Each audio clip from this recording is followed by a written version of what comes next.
Olá pessoal, eu sou Hugo Machado II e esse é mais um vídeo do quadro Dissecando o CTN. No vídeo de hoje trataremos dos artigos 55 e 56 do Código Tributário Nacional, ainda dedicados ao ICM.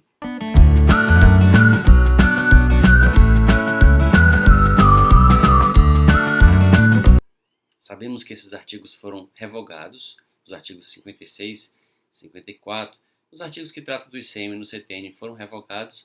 Hoje a matéria se acha tratada na Lei Candir, a Lei 87 de 96, mas sobre esses artigos que ainda tratam da não cumulatividade, aproveitaremos para fazer comentários a assuntos ligados à não cumulatividade e que hoje se acham disciplinados na Lei Candir. O primeiro ponto que vai ser mencionado em relação a esses artigos diz respeito ao que consta do artigo 55, que prevê uma possibilidade de tributação ou de cálculo do imposto mercadoria por mercadoria. Em vez de a apuração ser feita por uma conta corrente, que considera as entradas do período, as saídas do período e a tributação incidente sobre o saldo, ou considerando-se o tributo cobrado nas operações que geraram as entradas, o tributo incidente nas operações decorrentes das saídas ou inerentes às saídas, a tributação corresponder ao saldo, diz o artigo 55 que ela poderia ser calculada mercadoria por mercadoria. O tributo incidente sobre aquela mercadoria na operação de entrada, o tributo incidente naquela mercadoria na operação de saída. Seria uma fórmula que o CTN deixava, quando disciplinava a matéria, a critério dos estados, mas que seria muito mais complexa, seria de apuração muito mais difícil, mas que ficava a critério dos estados adotá-la ou não. De qualquer forma, o que esse artigo, embora revogado, embora não mais em vigor, o que ele sugere é que realmente na época havia a previsão, a autorização expressa para que se adotasse a técnica do crédito físico, tanto que o crédito seria usado apenas quando aquela própria mercadoria saísse do estabelecimento.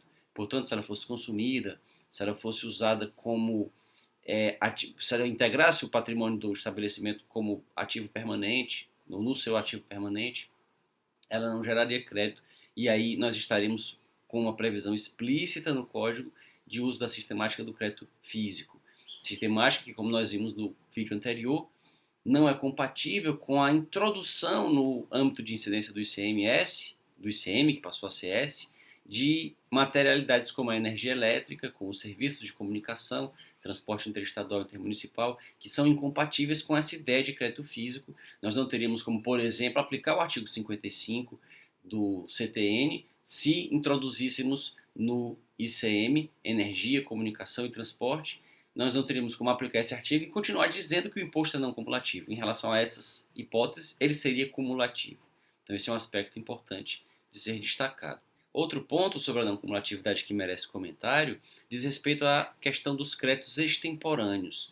O contribuinte tem um prazo para aproveitar os créditos são apropriados decorrentes de cada entrada, então acontecem entradas em um período, essas entradas geram os créditos inerentes ou correspondentes ao imposto que incidiu sobre elas, e esse crédito tem que ser apropriado naquele período de apuração. Se ele não for utilizado naquele período, porque os débitos foram insuficientes, por exemplo, ele pode ser transferido para o período seguinte, mas ele tem que ser apropriado naquele período, tem que ser contabilizado naquele período. Mas e se por acaso ele não for? O contribuinte tem 5 anos para fazer isso, contados da operação que gerou a entrada, 5 anos não para aproveitar o crédito, mas para apropriá-lo na sua contabilidade. E esse prazo diz respeito ao que se chama então de crédito extemporâneo, quando o contribuinte só aproveita esse crédito depois. A entrada acontece em outubro de 2020, mas só em dezembro de 2020, só em janeiro de 2021 é que o contribuinte contabiliza o crédito decorrente daquela entrada. Nesse caso, o crédito se chama crédito extemporâneo, porque apropriado, lançado em um tempo diferente daquele que ele deveria ter sido lançado. Daí a palavra extemporâneo. E o que nós precisamos saber sobre o crédito extemporâneo? Em primeiro lugar, que há um prazo para essa apropriação, já foi mencionado, tanto para o ICMS, como para o IPI, como para o PIS e para a COFINS. Os tributos não cumulativos, em geral, eles contemplam a previsão desse prazo, a sua legislação contempla a previsão desse prazo. No caso do ICMS, é um prazo de 5 anos, previsto na Lei Candir. Mas, um ponto importante, um aspecto importante sobre a questão dos créditos extemporâneos diz respeito à sua atualização. De acordo com a jurisprudência, os créditos extemporâneos eles não são os créditos da não cumulatividade em geral, eles não são um direito de propriedade creditório oponível ao fisco. Não é um dinheiro que o contribuinte tem para receber da fazenda.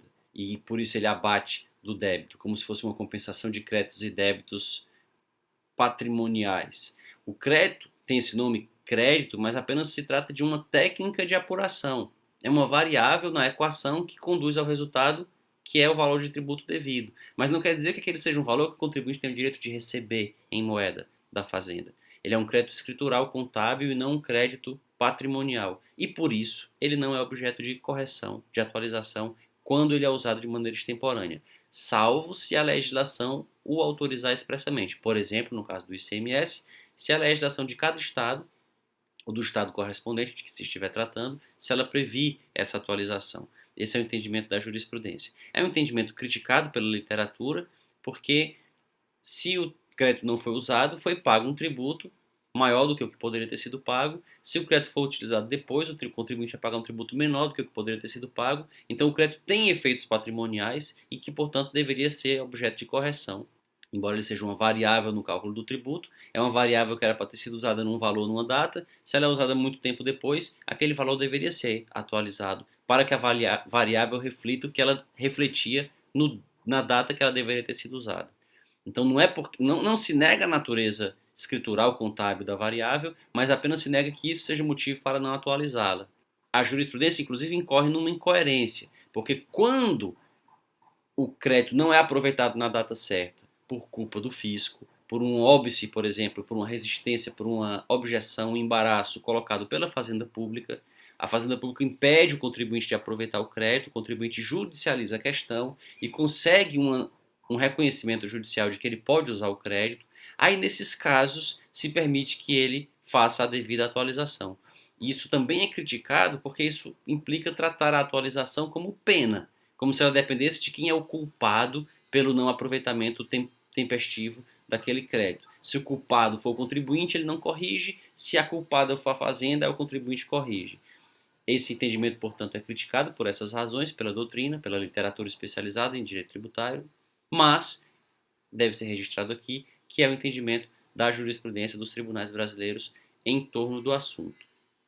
Pela mesma razão, pelo fato de o crédito extemporâneo não ser visto como um direito creditório que está sendo objeto de compensação nos termos de uma repetição do indébito, por exemplo, pela mesma razão a jurisprudência não aplicava a tese do 5+5, que era aplicada nos lançamentos por homologação de contagem do prazo prescricional em 5+5 anos, que conduzia a 10 anos. Ela não aplicava essa tese para as ações que visavam a ver reconhecido o direito a um crédito extemporâneo, exatamente por não se tratar de repetição do indébito.